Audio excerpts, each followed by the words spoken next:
Oi, pessoas, tudo bem? Minha água quase caiu aqui. Então, hoje eu vou trazer para vocês uma aula que a gente vai trabalhar aí de geografia, que serve para o segundo ano do ensino médio e também para o terceiro ano no processo revisional para estudo de vestibulares. Tudo bem? Nós vamos falar de demografia, né? Em algumas apostilas vocês podem encontrar com esse nome. Em outras apostilas, vocês podem encontrar como nome de população, ok? O processo populacional hoje, né, ele é bastante importante porque a população, a partir do conhecimento desses processos populacionais, é que a gente pode criar aí as políticas públicas, né? Então, nós estamos bem envolvidos com os conceitos da demografia no nosso dia a dia, ok? Esse é um dos motivos que a gente estuda a demografia. Então, por meio da população, podemos percorrer diversos aspectos das atividades humanas. E Damiani, que é uma autora, né, ela vai falar que a população se constitui a base, né, e o sujeito de toda atividade humana. Né? Para que servem os estudos demográficos, então, em todo esse caráter? Ele se torna esse caráter de inquietação, principalmente nessas esferas, né? Políticas, sociopolíticas e culturais. Então, a gente precisa saber como a população cresce, a gente precisa saber como ela se caracteriza. Inicialmente, né, a gente conhece lá sempre o processo da pirâmide demográfica. Vamos encarar a população aí em 3 grandes massas dessa pirâmide. Nós temos a base, que nós vamos chamar de jovens, né? Nós vamos até entender esse conceito de jovens já no próximo vídeo. Eu vou ter o meio da pirâmide, que eu chamo aí de população economicamente ativa ou de parte dos adultos. E eu tenho o topo da pirâmide, né, que são os idosos, né? Essas relações aí têm idades recorrentes, nós podemos até dizer que é de 0 a 19, de 19 a 60 e de 60 até a longevidade aí, e que cada território pode oferecer, né, para a sua população.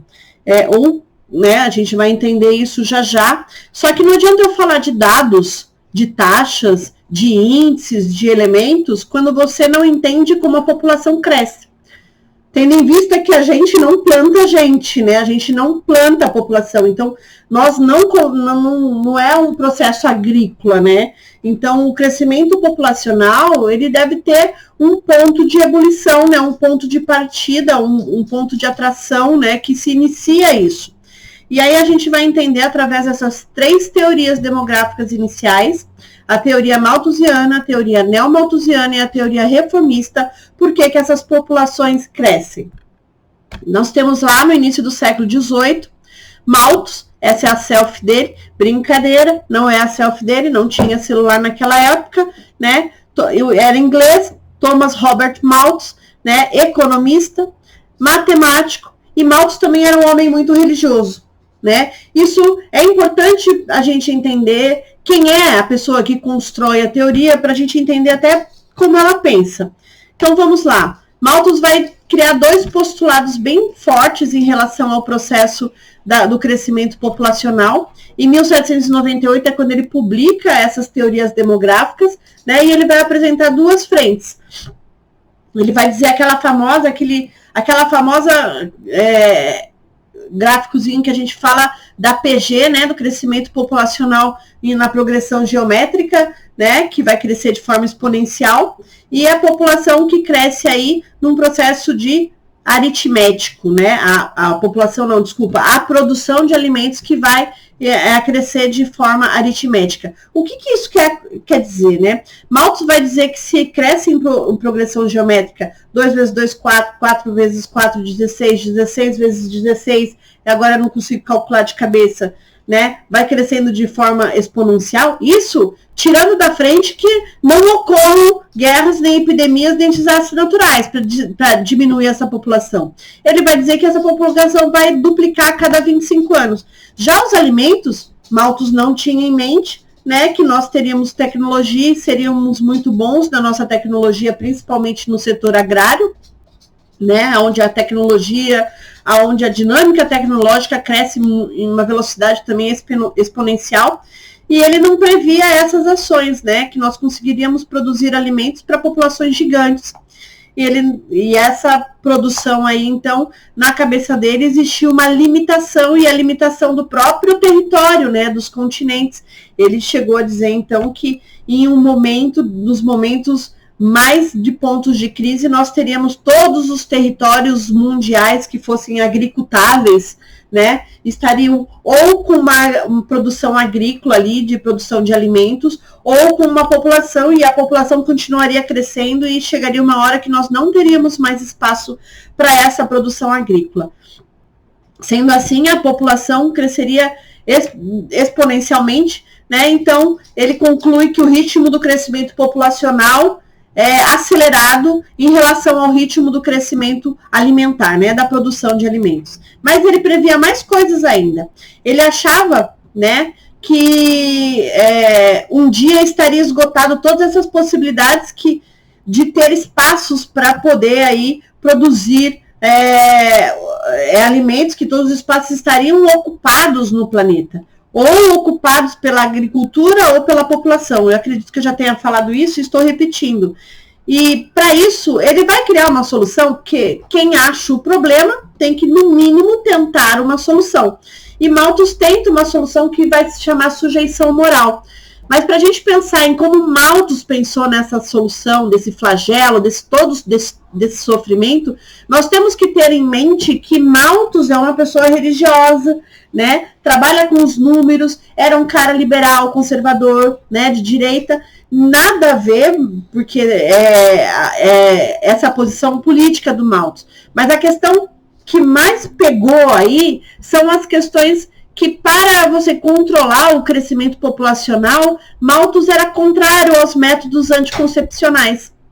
Viu como nada a ver essas questões políticas de Malthus? As questões religiosas eram o que, nesse momento, pegou mais, porque ele propôs, né, a sujeição moral. A sujeição moral, ele até pediu ajuda para a igreja naquele momento, né, onde a igreja propagou essa relação com a sujeição moral, que era você determinar ações para evitar que a população que estava crescendo demasiadamente estivesse aí, né, produzindo mais pessoas, né, e porque ele dizia que o crescimento populacional estava gerando miséria, gerando a pobreza. E a sujeição moral, então, eu tinha que acabar com a libido dessas pessoas. Então, ele vai dizer que só poderia ter filho quem tivesse terras para poder cultivar, para poder alimentá-los, né? E as outras pessoas, então, morrem sem famílias, né? Era mais ou menos isso. E aí, com a ajuda da igreja e já de alguns padrões que a igreja já tinha, alguns conceitos formatados ali dentro da igreja, é uma visão bem eurocentrista naquele momento, né? Da igreja, né, no continente europeu, naquele século XVIII, né? A igreja ainda com uma grande força dentro do território, ele, né, propaga aí que para ter filhos só depois do casamento, o sexo fora do casamento é imoral, e aí ele vai colocando o sujeito a uma moralidade, né? Então, tudo que fosse feito fora dessas relações que eles criaram no processo religioso, ali com a religião principalmente, estava fora desse processo. Então, era que meio que essa sujeição moral. O sujeito que não trabalhava ali dentro desses parâmetros, né, ele era uma pessoa que estava em pecado e etc. Logo no início do século XX, né, quase 200 anos depois, olha, o pessoal ficou 200 anos fazendo propaganda de Malthus e criando políticas públicas e criando processos a partir desse conceito. Então, o crescimento populacional ainda, né, era o maior incentivador da pobreza, era o grande culpado pela pobreza mundial, né? Era esse aumento populacional que era a causa da pobreza no mundo. Mas por quê? Porque eles diziam que a população que cresce era a população mais pobre, e essa população tinha um X renda, e essa renda que essa população pobre tinha, ela tinha que ficar dividindo com esses a mais que iam surgindo dentro dessa classe. É que para eles, naquele momento, não existia a possibilidade que de que se eu aumento a minha família ali, eu também pudesse, né, futuramente aumentar a minha renda, sei lá. Para eles, eu estava dividindo a mesma quantidade. É como se eu determinasse que população, eu tenho uma determinada verba para determinada quantidade de pessoas, né? Então, e ali, se elas se reproduzem, elas que se virem com aquelas verbas.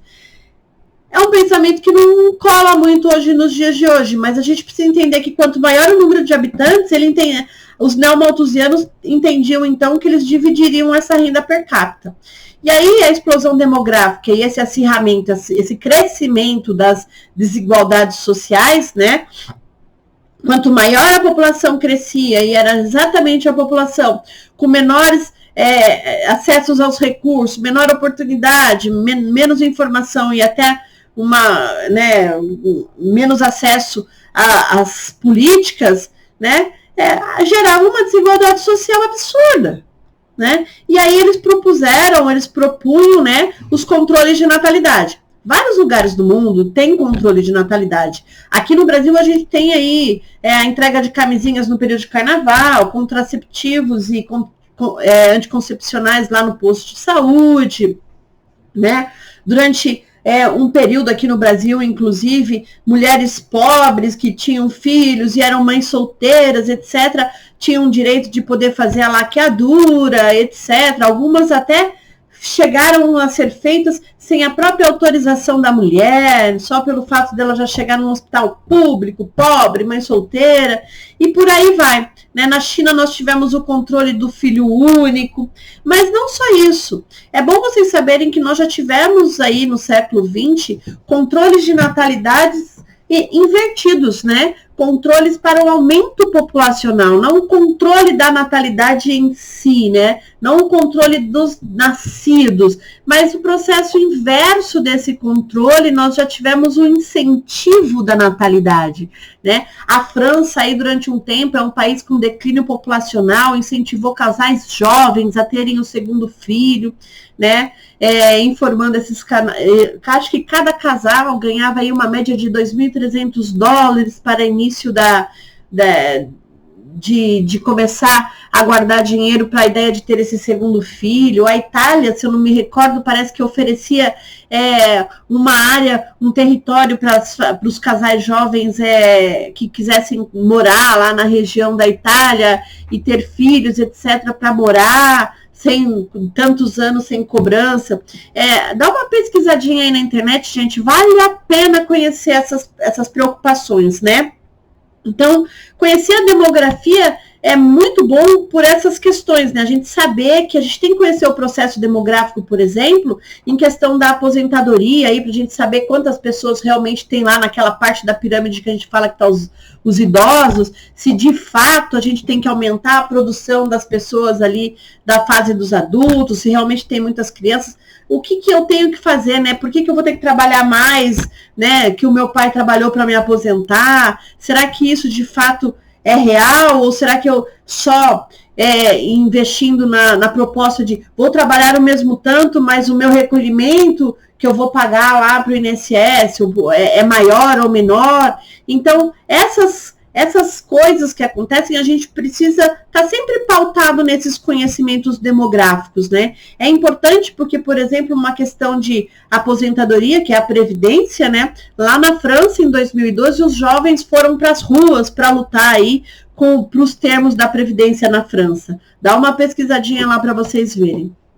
E aí, os teóricos, né, neomalthusianos vão achar, então, que essa população pobre vai crescendo, né? Esse crescimento populacional vai aumentando a quantidade de pessoas pobres, e aí o Estado, né, por sua vez, ele teria que tirar recursos das áreas produtivas, que são as áreas de setores agrícolas e industrial, para poder, né, desenvolver ali essa relação aí com essas pessoas ali dessa classe social, e que seria uma coisa infinita e que chegaria um determinado momento em que o Estado não teria mais condições de estar ali alimentando essas questões da saúde pública, da educação, né, e para trabalho para essas pessoas que estavam se produzindo. Embora esses postulados sejam diferentes, um acreditava ali que nós teríamos a PG e a PA e os neomalthusianos acreditavam que exatamente o que eu estou falando aqui, que nós não teríamos recursos, a gente fala de recursos financeiros e investimentos do Estado para darem conta da produção ou do PIB de uma nação aí por conta dessa população que vai crescendo, os dois, enfim, chegaram na única conclusão, que o crescimento populacional é responsável pela ocorrência dos pobres e da miséria no mundo, né? Para pensar, antes de conhecer a próxima proposta, a gente vai falar por que a renda per capita não é um bom indicador econômico. Eu sei que você pensou agora em várias possibilidades de resposta, mas antes de a gente responder, vamos conhecer a teoria reformista para a gente chegar a essa conclusão definitiva, tá? Então, a teoria reformista, ela chega logo em seguida, aí no século XX, lá pelo meio do século XX, em resposta das teorias, a teoria elaborada pelos neomalthusianos, e ela chega invertendo todo o processo de conclusão dessas teorias. Ela vai dizer que eles estão extremamente errados, eles estão dizendo que a população, o crescimento populacional é responsável pela pobreza, né? Por quê? Porque eles enxergam que os países que têm maior número de população são os países mais pobres. Né? Então, essas relações acabam ficando muito marcadas nas teorias de Malthus e na teoria neomalthusiana, né? E acabam se tornando uma evidência gigantesca nesse processo. Mas a gente tem que entender que, por exemplo, o continente europeu tem aí uma média aí de 600 milhões de pessoas, também um continente extremamente populoso, né? Então, vamos tentar entender a teoria reformista. Eles vão argumentar que é o contrário. É a pobreza que assola os países subdesenvolvidos e é responsável pelo crescimento populacional. E não o contrário disso, porque eles vão dizer que a má distribuição de renda, o acúmulo de riquezas, a concentração de terras, né, essa má distribuição de renda, a falta de oportunidades, a falta de acesso das pessoas